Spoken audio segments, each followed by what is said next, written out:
Hey everyone, welcome back to Neighbor Noise, Polite Complaints That Work. I'm Zach, and I'm really glad you're here. If this is your first time, make yourself comfortable, and if you like helpful real-life English, tap follow or subscribe so you never miss an episode. And I'm Emily. Today we're talking about noisy neighbors, parties, loud TV, music, even footsteps, and how to handle it without drama. By the end, you'll feel ready to describe the problem, soften your request, and offer a reasonable solution that keeps things friendly. Why this topic? Because it's everyday life. When you're tired and it's midnight, your words can disappear. We'll keep the language simple and natural so you can speak clearly even when you feel annoyed. Quick word moment. When we say soften, we mean making the message less strong but still clear. It's the difference between sounding angry and sounding respectful. Soft language helps people listen and want to help. Let me start with a real story. Last year, the apartment above me had a birthday party that stretched past 2 a.m. The bass was thumping through the ceiling. I took a slow breath, walked upstairs, and knocked. I kept my shoulders relaxed, small smile. When the door opened, I said, "Hey, I can hear the bass really clearly in my place. Could you possibly turn the volume down after 10 p.m.? I have an early morning." No long speech, no lecture. Just the problem, a polite request, and a time. The host blinked, apologized, and said, "Oh, wow, sorry, we didn't realize." The music dropped right away. I went back downstairs and slept like a rock. That worked because you gave a reason and a simple plan. Also, tiny vocab check. Volume is how loud something is, and quiet hours are the times, often listed in building rules, when noise should be low, like after 10 p.m. Clear words make calm results. Notice the tone Zach used. Gentle voice, friendly face. Intonation matters. If your voice rises slightly on the polite request, it sounds open, not pushy. We'll play with that rhythm later so you can feel the difference. Before we go deeper, a quick favor. Follow or subscribe, and hit the bell so new episodes find you. Share your own noise story in the comments. What happened, and what words helped? Your experience can help someone else. Here's the plan for today. We'll explore phrases like, "Could you possibly?" Time anchors like, "After 10 p.m., and small details that keep you sounding respectful. We'll also show a short note you can adapt if you prefer writing instead of knocking. Speaking of that, let's dig a little deeper into the language, but through stories first, not lists. You'll hear what we actually said, why it worked, and how tiny changes in tone make big changes in results. Quick recap. Describe the problem simply, add a polite request, and offer a reasonable time or solution. That three-step path keeps you calm and clear. All right, take a breath, shake out the tension, and get ready. Next, we'll show more real conversations you can use tonight if your ceiling starts to shake.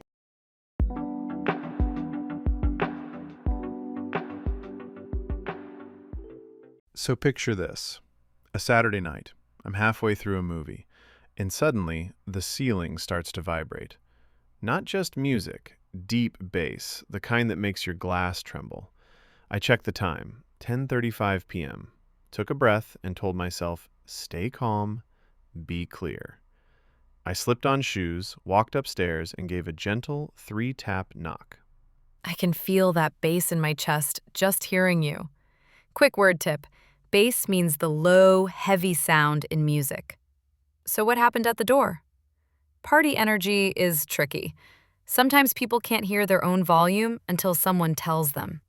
The door opened a crack, and a guy leaned out with a plastic cup, smiling. I kept my shoulders relaxed and said, "Hey, I live right below you. I can hear the bass really clearly in my place. Could you possibly turn the volume down after 10 p.m.? I've got an early morning." He blinked, then went, "Oh, sorry, we didn't realize." He turned, told someone, and the music dropped within 30 seconds. That wording did a lot of work. You named the problem simply. I can hear the bass. You used a softener. could you possibly? Which makes the request kinder. And you added a time anchor, after 10 p.m. Those three pieces help the other person understand exactly what to change without feeling attacked. Tone helped too. I kept my voice low and even, with a small rise on the polite part, so it sounded open, not demanding.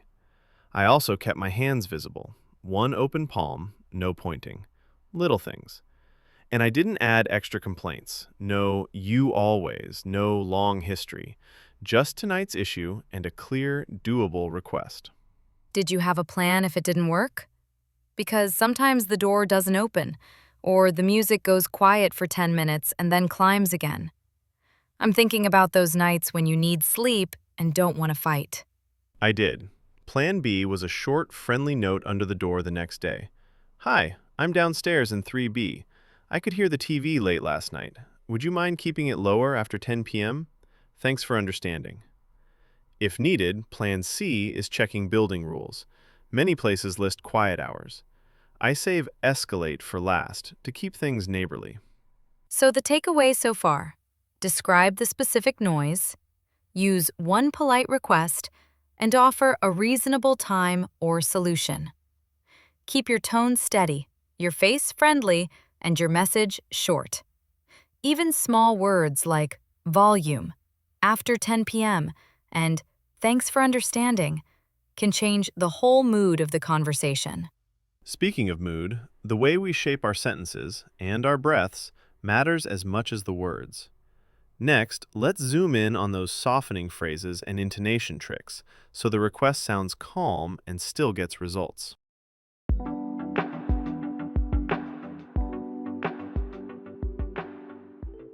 All right, let's open the language toolkit and see what actually makes a complaint sound polite and effective. Not theory, just phrases we've used at real doors with real music shaking the walls. We'll keep it short, simple, and friendly so it's easy to remember. First piece, a softener. That's the little phrase that gently opens a request. I like, would you mind? Could you possibly? Or, I was wondering if. They lower the pressure so the person hears your message without getting defensive. Last winter, I tried, would you mind turning the TV down a bit? It felt natural. I added a reason right after. I've got an early morning. The softener invited cooperation, and the reason explained why it mattered. That mix usually gets a quick, sure, no problem. Second piece, a buffer phrase. Think, sorry to bother you, or hope I'm not interrupting. It's like a small cushion before the request. A buffer shows respect, and that word cushion is a good picture. It protects the conversation from sharp edges.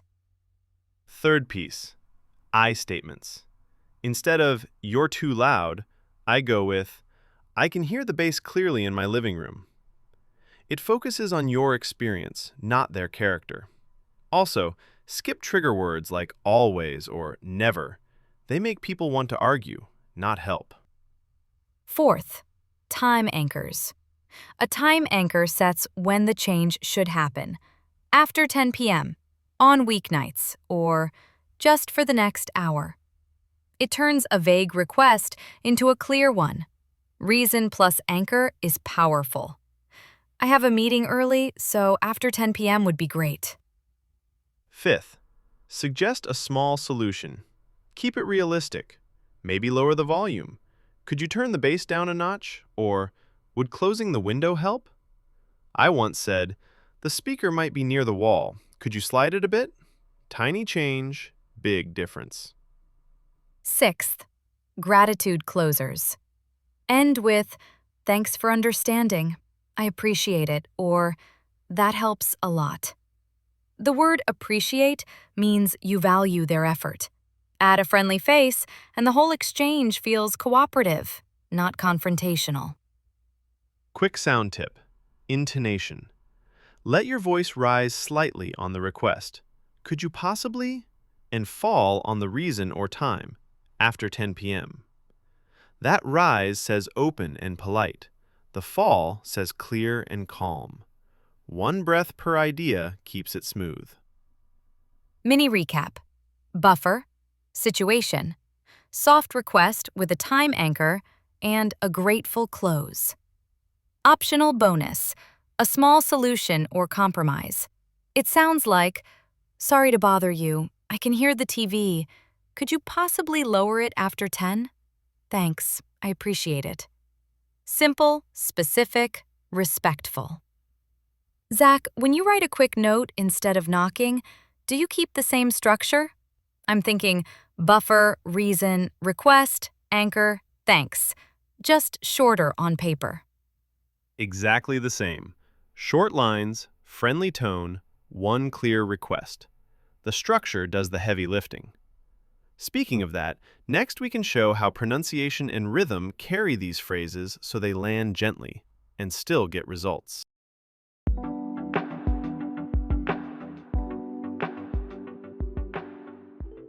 Let's talk sound, not just words. When you complain politely, your voice is the message. I think of three things: breath, melody, and pace. If I breathe first, my words come out steady, not sharp. Melody is huge. Intonation is like the music of your sentence. I had a neighbor who practiced drums. When I spoke with a gentle rise on the request, "Could you possibly lower the volume?" and a soft fall on the reason, "After 10 p.m." His shoulders relaxed immediately. Quick micro technique I use at the door. Pause, half smile, then one idea per breath. I say, "Sorry to bother you. I can hear the bass. Could you turn it down a bit? After 10 p.m.?" The little pauses keep me kind and clear. Stress matters too. Stress is where we put extra energy. Put gentle stress on the request word, turn, and softer weight on down a bit. Avoid a punchy, flat tone. That can sound like a command. Think conversation, not courtroom. Here's a contrast I hear often. Sharp. "Turn it down!" Friendly. "Could you turn it down a bit?" The second slides, not hits. I round the vowels and keep the final words soft, almost like landing a paper airplane, not a rock. What about pace? If I speak too fast, I sound nervous. Too slow, I sound annoyed. Middle pace with tiny pauses works best. And avoid a monotone, which means no change in pitch. That can feel cold, even if the words are polite. Another common trap is rising up at the end of every sentence, like a question. It can make you sound unsure or sarcastic. I keep a small down step at the end of the reason. "I've got an early morning." Down, stable, done. Speaking of phone calls, once I left a quick voice note for a neighbor. "Hi, I can hear the TV through the wall. Could you lower the volume after 10? I smiled while speaking. Smiles change tone. He replied, "Thanks for telling me." And it was solved. Mini recap. One idea per breath, gentle rise on the request, soft fall on the time or reason, middle pace, and rounded endings. Words like volume, after 10 p.m., and thanks for understanding sound warmer when your melody is friendly. Hold on to that toolkit. We'll use it with real strategies next. Small breath, steady melody, patient pace. That trio keeps the door open, literally and socially.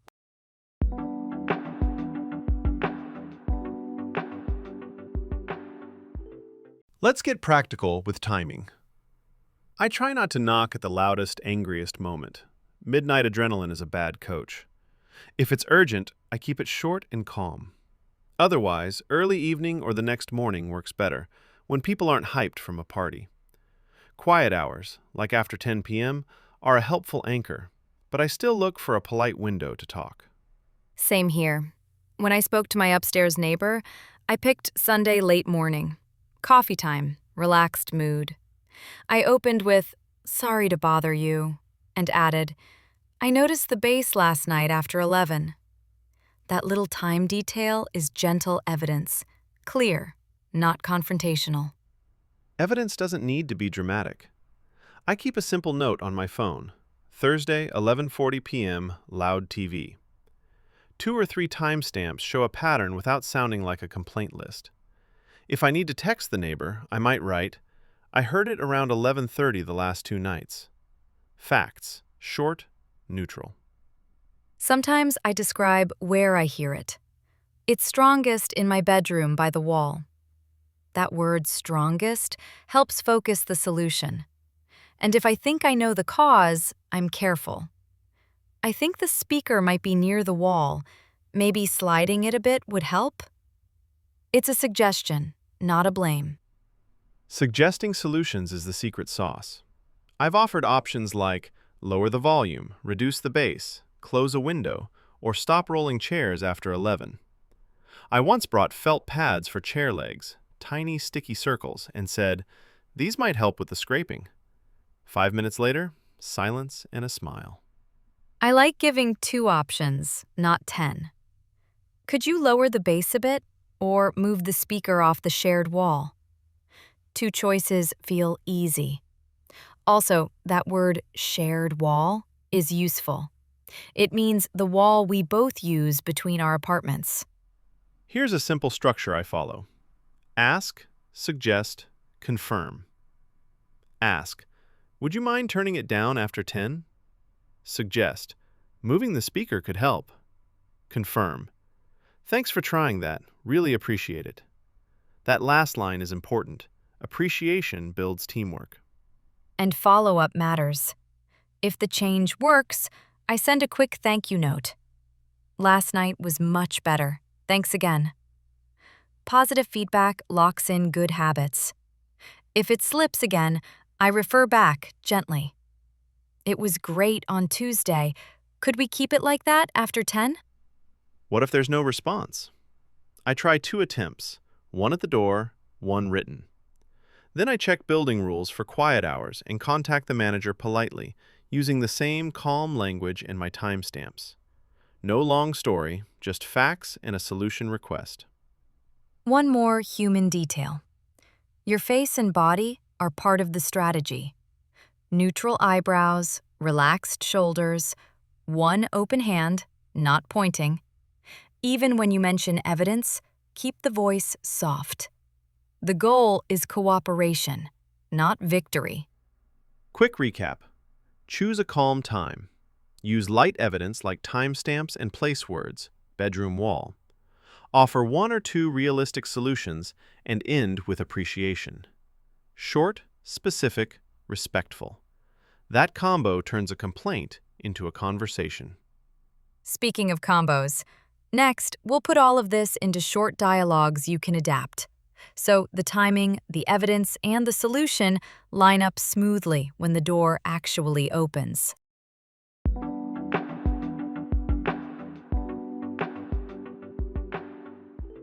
Time for quick mini scenes you can picture in your head. I'll play the person knocking, and Emily, you be the neighbor. Short, real, and useful. Got it. Scene 1. Late night TV. I'm upstairs with the remote. You knock. Hey, sorry to bother you. I live just below.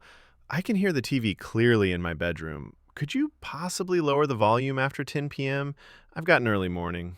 Thanks for understanding. Oh, I didn't realize. Sure, I'll turn it down. If it's still loud, just let me know. Tiny language note. That phrase, let me know, keeps the door open, literally and socially. Quick recap of what worked. Buffer. Sorry to bother you. I statement. I can hear the TV. Soft request. Could you possibly? Time anchor. After 10 p.m. And gratitude. 5 simple bricks that build trust. Scene 2. Music with heavy bass, window open. I'll be the neighbor this time. Knock, knock. Hi, thanks for opening the door. The bass is strong by my bedroom wall. Would you mind turning it down a notch or closing the window? Either one would help a lot. 2 options make it easy to say yes. Yeah, I can close the window, and I'll drop the bass a bit. Word focus. Notch means a small amount. Small change, Big piece. Scene 3. No one answers the door. So, I leave a short note. Hi, I'm in 3B downstairs. I heard music after 11 last night. Could you keep it lower after 10 p.m.? Thanks, I appreciate it. Clear, polite, and written. If you text instead of a note, keep the same structure. Buffer, situation, request with time, thanks. The format does the heavy lifting, and your tone, kind, simple, does the rest. Listener challenge. Choose one scenario: late TV, weekend party, or scraping chairs at midnight. Write 2 short lines with a softener, an I statement, a time anchor, and a thank you. Share it in the comments so others can learn from your version. Bonus idea. Offer a tiny solution in your message. Move the speaker off the shared wall, lower the bass, or add felt pads under chairs. Solutions turn a complaint into teamwork. Quick recap. Mini-scenes showed timing, evidence words like bedroom wall, softeners such as would you mind, and friendly closes like appreciate it. Keep messages short, specific, and neighborly. You'll sound confident and kind.